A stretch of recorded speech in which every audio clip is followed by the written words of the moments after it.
Okay, so today we will start with the topic of stream ciphers. So, as we were discussing in the last day's class, we were discussing about block ciphers, and also we finished with the modes of block ciphers. Okay. So, what we saw, I mean, typically is that we saw certain, we know what is the definition of block ciphers, and we know how to use block ciphers. Okay. So, therefore, there were certain modes that we defined. Out of them, if you remember that the last few modes which were defined were essentially slightly different from the definition of block ciphers. Okay. So, they were applied more something like a stream cipher. Okay. So, anyway, so we will take up the topic of stream cipher more formally and try to understand the principles behind the constructions. Okay. So, first we will discuss with the classifications that exists in the stream cipher world. Okay. And then we will start with a very interesting topic and important also, that is about feedback based stream ciphers. Okay. So, we will talk about LFSRs, linear feedback shift registers, and also define something which is called M sequences, which are very much used to generate something which is called pseudo randomness in cryptography. Okay. So, we will try to understand the basic principles, but since we know what is, or we have studied block ciphers, let us start with the difference between block and stream ciphers. Okay. So, the differences are not very much definitive. So, it means that exactly clearly differentiating between the two is slightly tricky, but we can say in this way that block ciphers essentially process the plain text which operates on large blocks of data. Okay. But as opposed to that, stream ciphers will operate on small blocks of data. Okay. So, this is a very sort of, you can say a not very perfect or not very accurate difference, but this can be used to essentially differentiate between block ciphers and stream ciphers. Okay. Another important difference which we can say is that the block ciphers, okay, so if you remember the block ciphers are essentially, the pure block ciphers are essentially memoryless. So, what does it mean?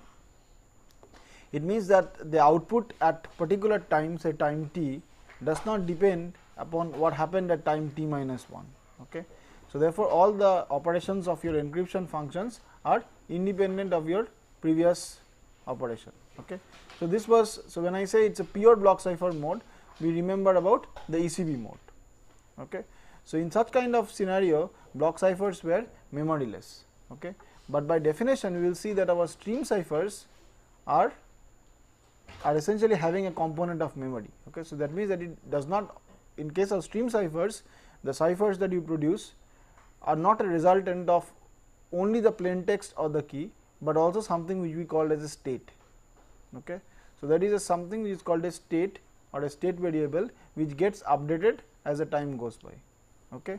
And your output depends not only upon your plain text and your key, but it also depends upon the current state. Okay. So, these are the broad differences, but as we remember that in case of block ciphers, like the modes that we had, like the mode like OFP mode and CFP mode and so on, they were essentially more like stream ciphers. Okay.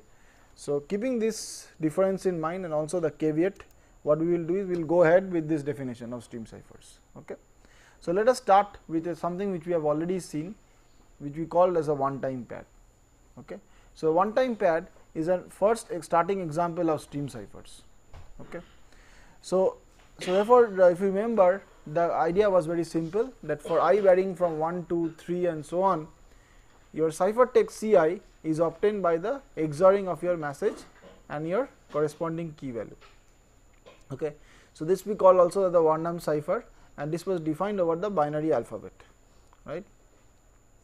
So, we say that it was unconditionally secured, and we also proved this result, okay, that we saw this, that Hk is greater than equal to Hm. So, what does it mean? That is, the entropy of your key should be at least equal to that of your message entropy. Okay. So, that means that you have got a large key value. So, what is the problem that we saw with this? The problem was that we had a large key to handle. Okay. So, we want, so in case of practical scenario, what we will typically want is that we will try to ensure that Hk value is actually less than Hm.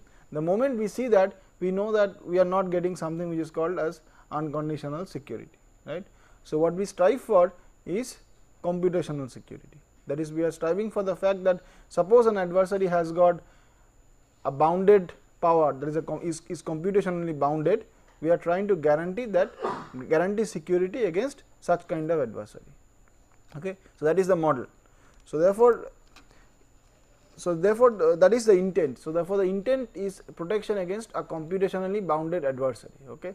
So, what we will see in all the studies that we do about stream ciphers is that we will try to again produce this key stream ki. So, if you see the one time pad, we will try to produce this ki, but with a smaller key. Okay. So, in case of one time pad, we had the size of the key at least equal to that of the message size, right. But in case of practical stream ciphers, we will try to produce this key stream and make it look as much random as we can, okay, but we will start with a smaller key. Okay, that is the initial key should be much lesser than that of the message size, right. Only then it becomes practical, correct. So, the first class of stream ciphers that we will see is something which is called a synchronous stream cipher. So, what is a synchronous stream cipher? A synchronous stream cipher is such kind of stream ciphers for which your key stream is generated independent of your plain text or ciphertext. Okay. So, that means it does not depend upon when the plain text comes or when the ciphertext comes, okay, but it proceeds quite independently. Okay. So, the encryption process, which we can essentially differentiate or divide this into three basic parts. The first part will update a state variable. Okay. So, therefore, as I told you that these kind of stream ciphers has got a state variable. So, there is a state variable which we denote by say sigma, and this value of the state variable gets updated during the encryption procedure. Okay. So, there is a function say f which takes in sigma I and also the secret key value. So, you see that we start with a smaller key, okay, and using this smaller key we actually carry on iterations to generate a large key stream. Okay. So, we start with a smaller key and we keep on iterating certain processes or procedures to get a larger key, okay, or to get a larger key stream. So, what we do is that we take this sigma I and we take this key starting key and we operate this function f and we obtain sigma I plus 1. Okay. So, remember that this function f, g and h are all known in the public domain. Okay. So, what is secret? Only this key value is secret, that is this k value is secret. Okay. So, we start with an initial vector. So, immediately you can understand that in order to start you require a sigma 0, right. So, this sigma 0 is commonly known as the IV or the initialization vector. Okay. So, we start with an IV and we keep on repeating this process and we obtain something and we keep on updating the state variables. Okay. So, then what we see is that whenever, so therefore, then what we do is that based upon this sigma I and this k value we generate Zi, which is used to denote the key stream. Okay. Now, the moment we see that the ciphertext, the message comes like mi comes in, we operate mi and Zi and obtain the corresponding ciphertext Ci. So, here you see that this Zi or this key stream Zi can be generated ahead of time, right. It does not depend when the corresponding plain text comes in, right, and that is why it is called a synchronous stream cipher. It does not depend or it can be generated independent of the plain text or of the ciphertext. Okay. Plain text during encryption and ciphertext during decryption, right. So, therefore, an example of this could be a binary additive stream cipher. So, in that case what we do is that this corresponding h function is nothing but the XOR, that is you take Zi and you XOR that with mi. So, you see that when we do that, the definition or rather the description is quite similar to the one time pad, right. So, only in this case what is the difference? In this case this corresponding key stream is generated actually from a smaller key using a deterministic algorithm, right. So, therefore, that is the basic difference between these class of stream ciphers which are practical from a one time pad. Okay. And that is why this is not unconditionally secured, but what we are only guaranteeing is that we are trying to make it secured against a computationally bounded adversary. So, that is the definition of synchronous stream ciphers. So, this is a pictographic description. So, you can see that It is the same thing, like we take sigma I, which is the state variable, and there is a corresponding k value.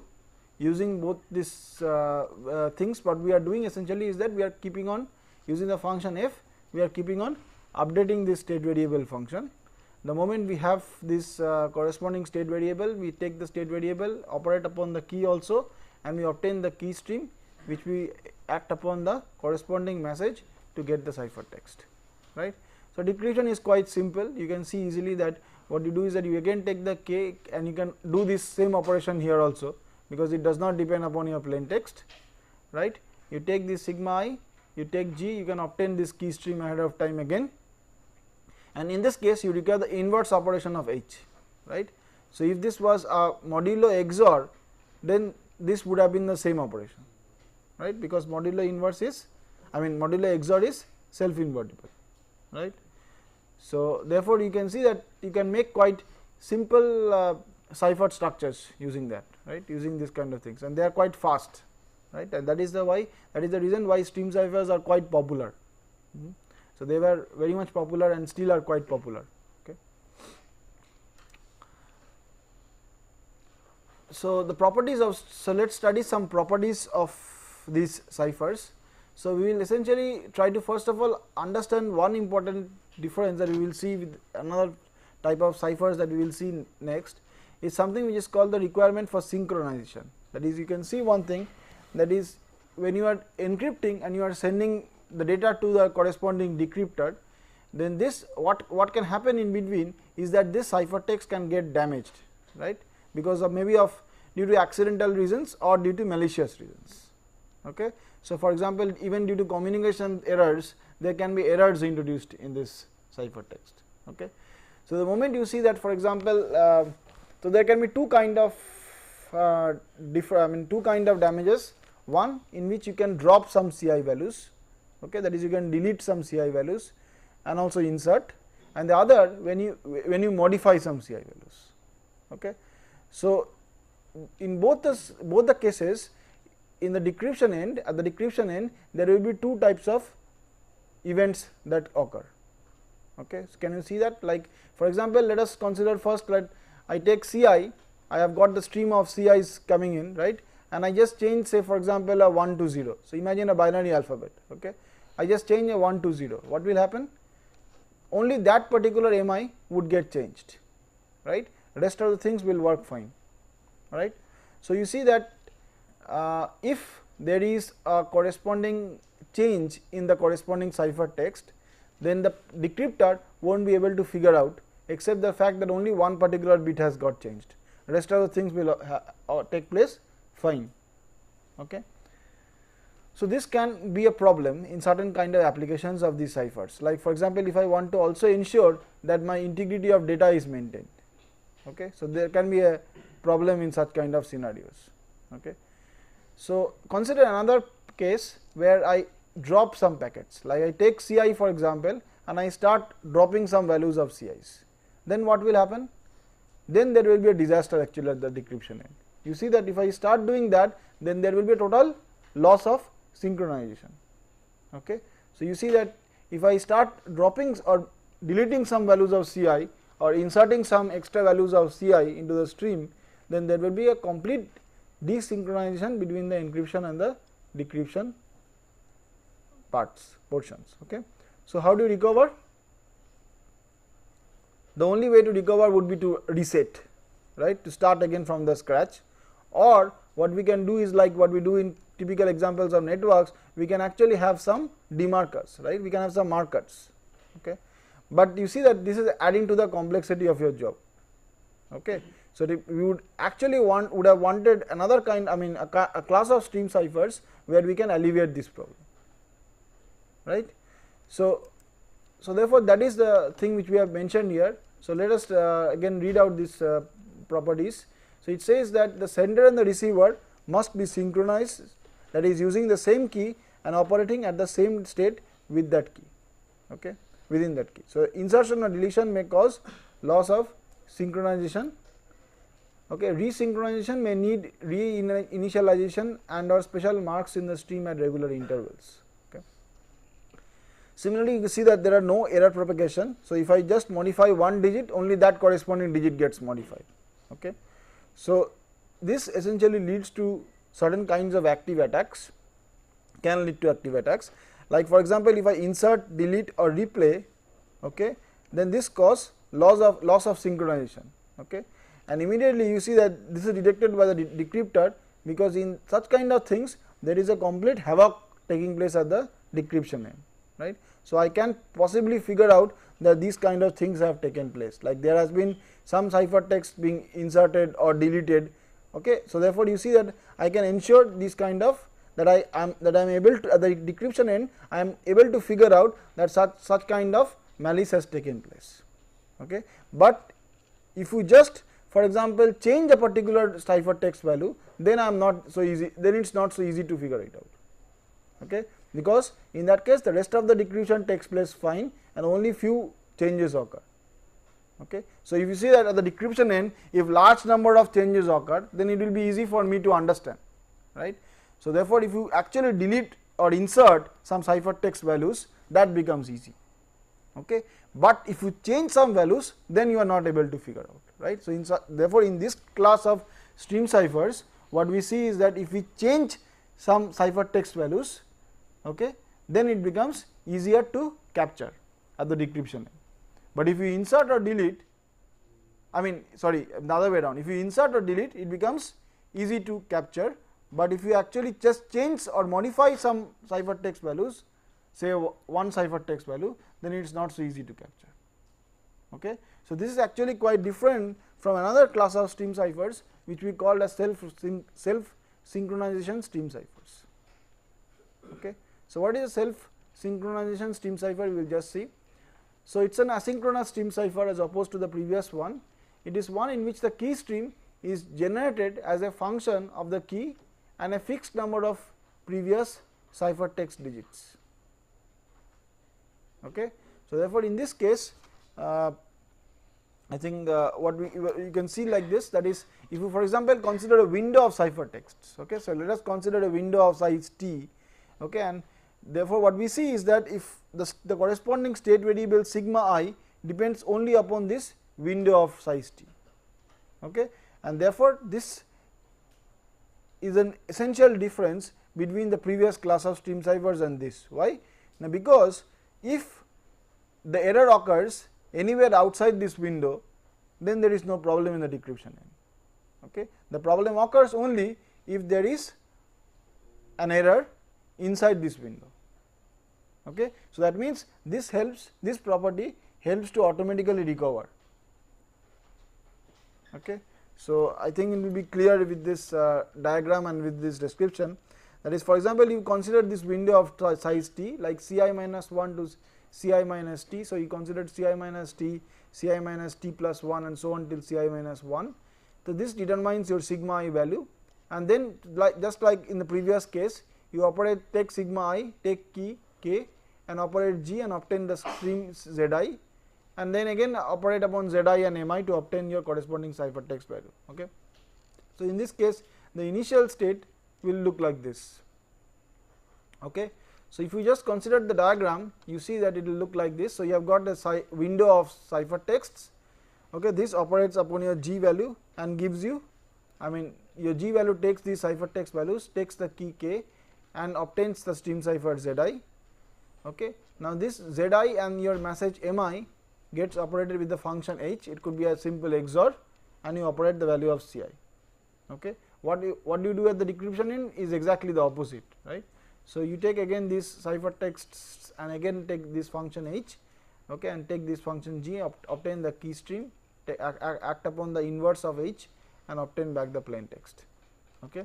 So, what is the difference? You see in this case synchronization becomes easy. Why?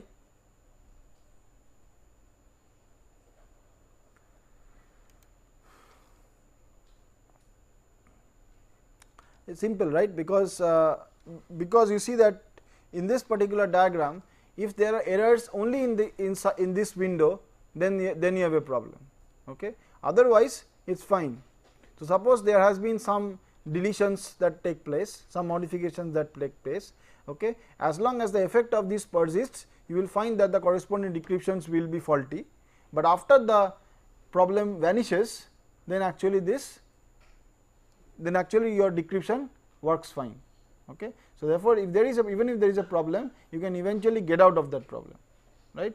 So, therefore, you see that and actually we have seen such kind of scenario in a particular mode of block cipher. Can you tell me what?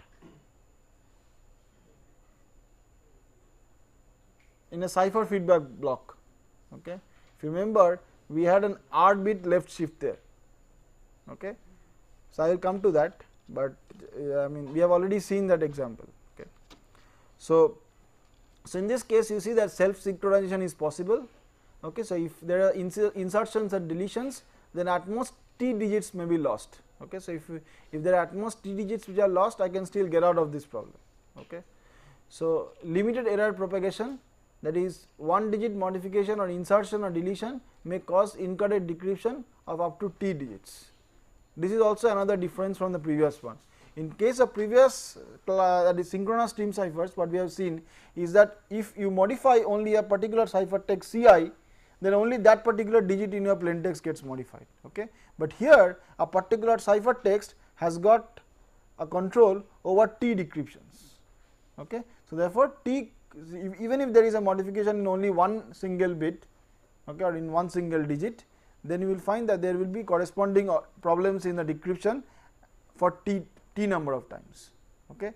So, in this case you see that just the opposite, like if there is an insertion or a deletion, okay, then it is hard to catch, because you are finally getting out of that problem. Okay. After t such kind of decryptions, you will finally eventually end up with. So, I mean when I say easier or hard, I am comparing with the synchronous stream ciphers. Okay. So, in case of synchronous stream ciphers, if there was an insertion or a deletion, then there was a total problem. Subsequently, all the decryptions would have been faulty. Okay. In this case, after t such kind of decryptions, finally the problem is solved. It is finally again synchronized. Okay. So, that way it is, I mean, harder to catch in, I mean, if there is an insertion or deletion. In case of self synchronizing stream ciphers, it is harder to catch compared with a synchronous stream cipher. Okay. But whereas if there is a say a modification, that is a 1 bit error or something like that, then in case of these class of stream ciphers, okay, what happens is that you find that t decryptions are faulty, but in case of your synchronous stream ciphers, only one digit was faulty. Okay. So, therefore, these are the basic differences between this class of stream ciphers and the previous stream ciphers. Okay. So, what we, I mean, just as a note, you can note that the diffusion of the plain text statistics is better in case of this kind of self synchronizing stream ciphers, but even then there are attacks. Okay. Like I mean, you can see that in the previous case it was easier, you can just reflect upon this fact, it was easier to mount a known plain text attack. Okay. But in this case it is easier to mount a known ciphertext attack, chosen ciphertext attack. Okay. And there are attacks actually even on quite contemporary stream ciphers of this class. Okay. So, now I mean this is just a recap of what we have what we have already seen. So, in case of CFP, I have just replaced this R by 1. Okay. So, this is 1 bit CFP. So, if you remember that this was the diagram, right. So, you see that after, so how, I mean we already said that if there is an error, then the error at the decryption will remain as long as this corresponding error remains in this register I, right. After that, after the effect after the effect disappears, you again get correct decryption. Okay.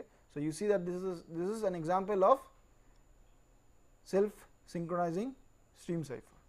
Okay. So, then we come to something which is quite interesting, it is called feedback shift register and quite involved also. So, they are essentially basic blocks of many key stream ciphers, key streams generators, and we will essentially study a very important class of feedback shift registers. It is called LFSR or linear feedback shift register. Okay. So, it is very well suited for hardware implementations, and it can also produce sequences of very large period. Okay. So, therefore, this property is very much required for stream ciphers. That is, what we want is that we want a large period in the stream ciphers. Okay. So, we do not want small cycles, we want that the repetitions will take place after a large number of times. Okay. And it should also have good statistical properties. Now, what are good statistical properties? I have actually not defined, okay, but we will take up this issue in our subsequent class on pseudo randomness. Okay. So, at this point of time, just imagine that good statistical properties mean that it should look as much random as possible. Okay. So, and this can be actually analyzed by algebraic techniques also. So, therefore, this analysis or this amenability to analysis helps us to understand the security of these kind of ciphers. Okay. So, we will see that there will be problems, okay, and in order to solve these problems, we will actually start incorporating small amount of nonlinearity into the stream ciphers, but that actually makes it harder to analyze, okay, and therefore, it becomes not very popular. So, therefore, you have to make stream ciphers, I mean whatever ciphers you make, on one hand you have to make it secured, and on the same time you have to also make it amenable to analysis, because if it becomes harder to analyze, then you can neither say it is strong nor say it is weak, right. So, you have to show how you can actually analyze your cipher. Okay. So, we will take up this issue of this topic of linear feedback shift registers. So, I think broadly we can describe an LFSR of length L as an L stage. So, therefore, when I say delay elements in terms of hardware, I can just think in as a D flip flop. Okay. So, you can imagine that there are L D flip flops which are capable of storing 1 bit each, okay, and there is a clock which controls the movement of the data.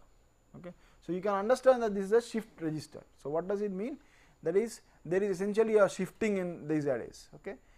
Apart from that, there is a term which is called a feedback. Okay. So, there has to be some feedback at some place, right. So, therefore, you will see that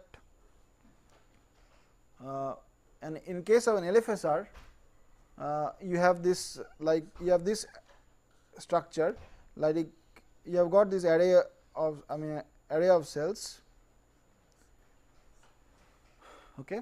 So, you can, so there are L stages. So, which means that I can write like this is, say for example, S L minus 1, this is S L minus 2, and so on, this is say S 0. Okay. So, what happens is that if you, this is essentially also a shift register. So, therefore, there is a shifting among these flip flops, and there is also a feedback, right. So, this input is actually a feedback of the output of your previous flops. Okay. So, customarily what we do is that we can think in terms of AND gate here, and you can imagine that whether this connection exists or not, that is being denoted by some controlling values. Okay. So, for this, for example, we can say like C1, and we can continue like C1, C2, and so on till CL. Okay. And these outputs are essentially XORed here. Okay.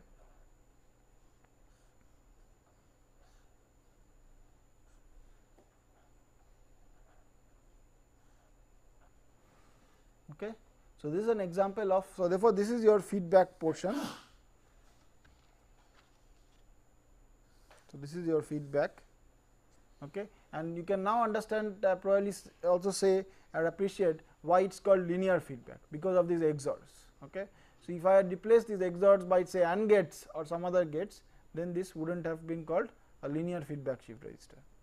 Okay.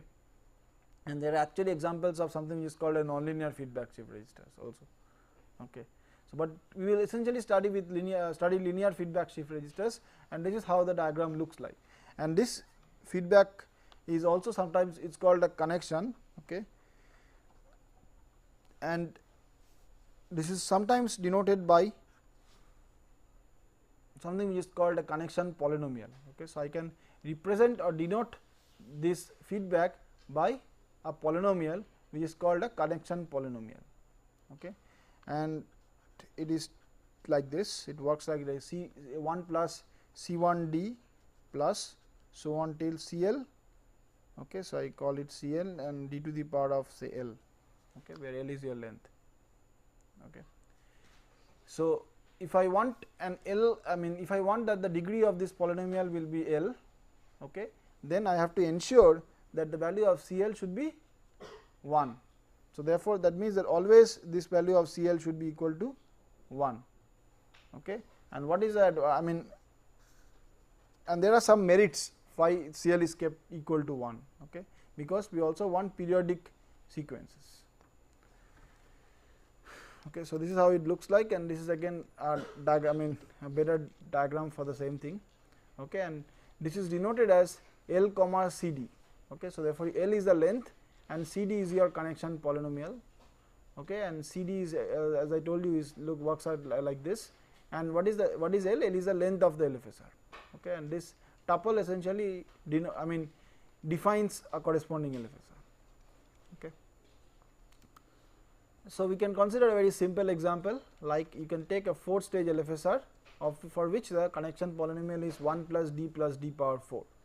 So, the moment I say d, that means that this particular thing is connected, the rest of the things are not connected, right. So, you can take this polynomial and you can try to see how the sequences work. Okay. So, for example, you can just start giving some inputs like some arbitrary values like 0 1 1 0, okay, and you can start clocking the LFSR. Okay. So, you can observe that if you see the diagram, then this particular thing is a feedback, or rather is the feedback is an XOR of this output and this output, that is D3 and D0. The rest of the things are only shifts. Okay. So, you see that 0 gets shifted here, 1 gets shifted here, again 1 gets shifted here, and what about this value? It is a XOR of this value and this value, right. So, what about this value? It is a XOR of this value and this value. Okay. So on, you can work it out, right. And the rest of the things are only shifts, like 0 comes here, again comes here, again comes here, 1 comes here, comes shifts to here, right. So, what is the output of your LFSR? So, if you see the output of your LFSR, we have taken the output from D0. Okay. So, that means that last column D0 gives you the corresponding sequence, right. So, if you work out with this particular example, you will see that at 15th, so if I start with 0, at the 15th point you see that you again get back 0 1 1 0. So, 0 1 1 0 is the particular value with which you started with. So, which means that you have got a periodicity, but you have got a periodicity of 15, right. Why not 16? Because there is one missing state, and what is that? The all 0 values. Okay. So, in case of all 0 values, it will just get stuck up at its own point, right. So, therefore, it will not actually go to the next, go to another state. Okay. So, therefore, you see that you have got a periodicity, but your periodicity in this case is something which I called as a maximal. Okay. With 2 power of with 4 stage, with the 4 stage LFSR, there are totally 16 values, but out of them there are 15 non-zero values. Okay. So, you can, that is the maximum size of cycle that you can obtain. Okay. So, therefore, you see that these LFSR sequences are quite attractive because of this periodicity property. Okay. And that led to the lots and lots of study of its periodicity. Okay. And people try to figure out why it is periodic, or what are the properties that controls its periodicity. Okay.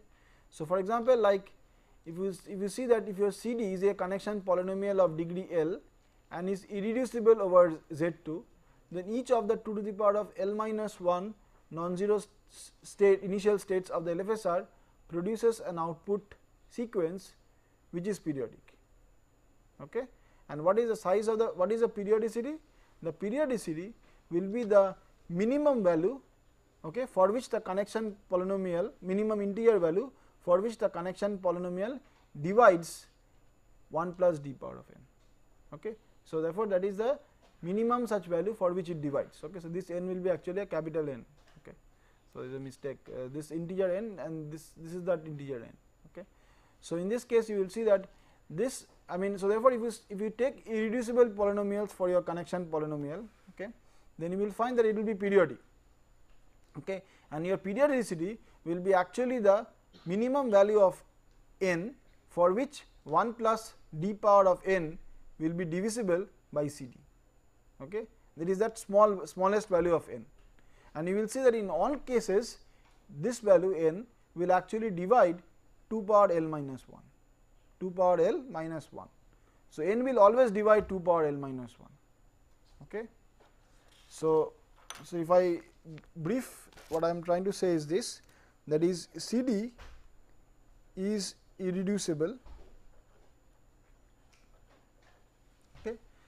So, this implies that your periodicity or period will be equal to a value of n, or rather if I call it an n, and n will actually divide 2 power of L minus 1, okay, and in certain cases it will be actually equal to 2 power of L minus 1, okay.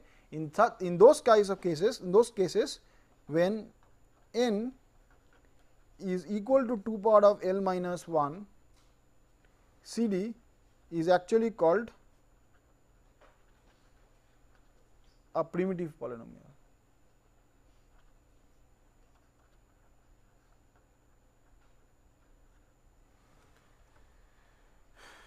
Okay.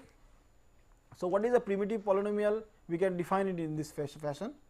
There are some other definitions of primitive polynomial also.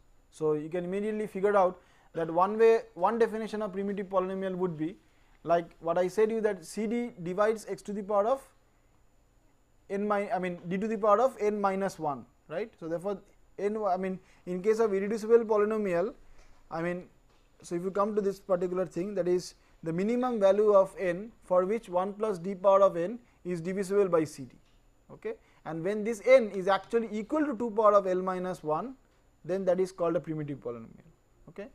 Another easy another definition, or basic definition of primitive polynomial is that you remember the finite fields, right. So, therefore, if you take for example the finite field z, okay, Zn star, okay, and you just start with any of the primitive elements, say you start with x, okay, and you keep on taking its power, like you take x, x square, x cube, x power 4 and so on, and whenever there is an overflow you do a modulo with the corresponding polynomial, and if you find that you are able to generate all distinct values in the field, then that particular polynomial, that particular reduction polynomial is also primitive,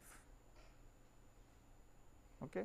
So, do you understand what I am saying? So, what I am saying is that if you start with a polynomial, okay, and you take the primitive element, okay, and you take its power and you also take the modulo operation, using that if you are able to generate all the elements in your field, okay, when I am taking I am talking about the multiplicative part, okay, I am not talking about 0, okay. So, therefore, if you are able to generate all the elements, then that polynomial, then that particular reduction polynomial is also primitive at the same time, okay.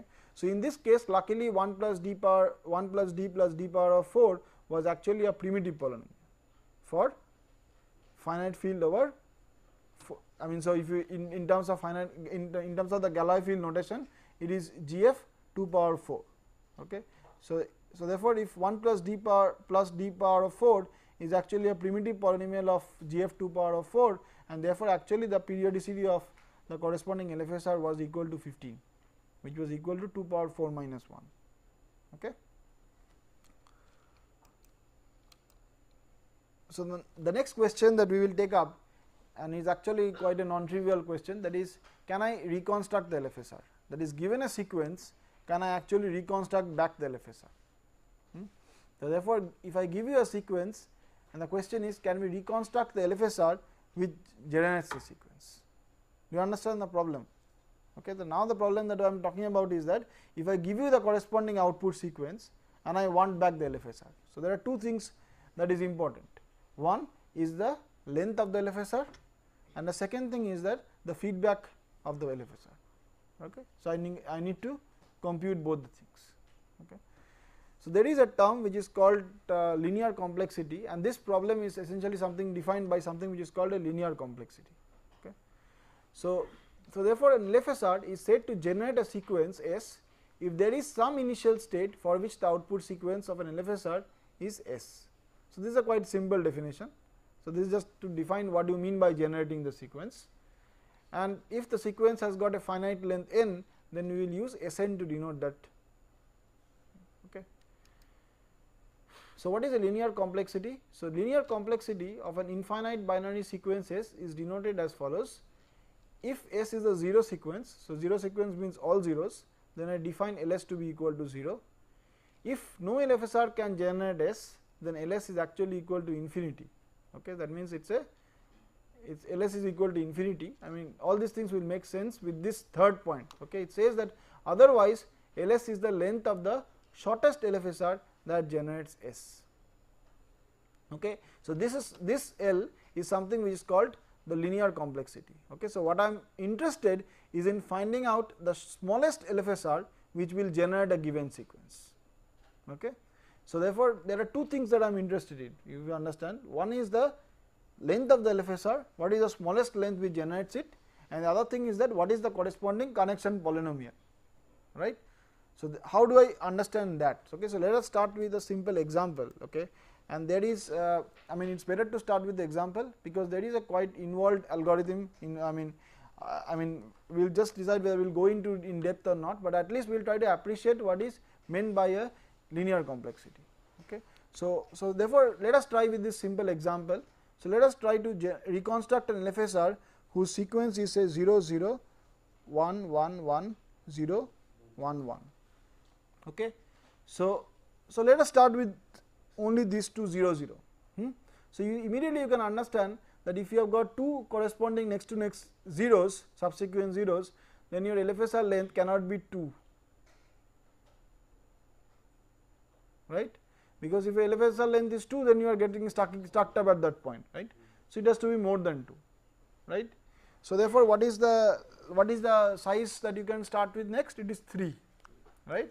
So, let us take 3 such D flip flops, okay, and try to work out. Okay. So, we take like S, so I call that say S2, S1 and S0, okay, and let us try to generate 0 0 1. So, you can see that if it is 0 0 1, then the first thing comes out is 0, then you again 0, and then you have got 1 here. Okay. And what you need to figure out is whether this particular thing is connected or not, right. So, therefore, what is the corresponding value of C1, what is the corresponding value, this is an AND gate. Okay. So, therefore, this is a, there is an XOR here, there is an XOR here, there is an AND here. So, you have a C2 here, and I am connecting this value because I am taking this to be 1. Okay. So, right. So, this is how your diagram looks like, right. So, what I am interested in is in finding out what is the value of C1 and C2, right. So, you see that if I take this 1 0 0, then what is the corresponding next sequence? It is 1 comes here, 0 comes here, okay. Then again this 1 comes here, and this is my, and this is the output which is being generated, right. So, therefore, you have got 0 0 1 and so on. So, what is the next sequence? It is 1 here. So, you can take this one and put it here, and this one will come here. So, therefore, I can write some equations like I know that the next thing which is to be fed back is 1, right. So, immediately I know that 1 is equal to C1. So, what is the corresponding value here? Yes, this is 1 here, C1 XORed with 0, and this is 0. So, this is 0, right. So, that means C1 is equal to 1. What about the next thing? The next thing in the sequence is also 1. So, that means this is a 1 which is again to be fed back. So, you know that 1 is equal to, so you know that 1 is to be fed back, yeah. Yeah, so if it's 1s or C1, no, C2, right? Yeah. Any other thing?